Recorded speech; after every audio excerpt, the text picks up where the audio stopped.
Imagine a sort of light that can see beyond the visible, revealing the inner workings of cells and tissues. This isn't science fiction.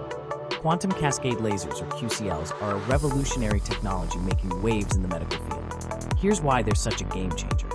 While we humans rely on visible light, QCLs operate in the mid-infrared, or MIR region, invisible to us, but perfect for revealing a hidden world, a world of molecules. This groundbreaking laser technology is highly needed in medicine for faster precision diagnostics and other fields. But here is the snag. This technology is way too expensive due to its highly complex, low-volume manufacturing processes. This is where the EU-funded project MILADO comes in.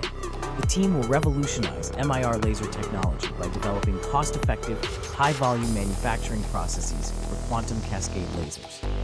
The team's interdisciplinary approach involves experts in fields ranging from material science, physics, micro and nanotechnology, instrumentation, to spectroscopy and biochemistry.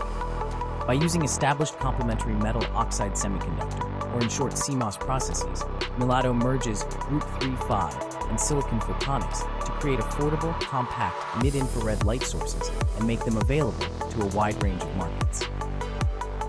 Novel sensors for personal medical diagnostics and chemical production will be prototyped, demonstrating the vast capabilities of the developed mid-infrared light sources. Imagine monitoring blood glucose levels without pricking the skin, 100 times faster imaging of cell tissue, or scanning the air for waste anesthetic gases to keep our health staff safe. Amazing, right? MILADO will revolutionize the medical sector with affordable and versatile multispectral laser technology, making it accessible to those who need it most.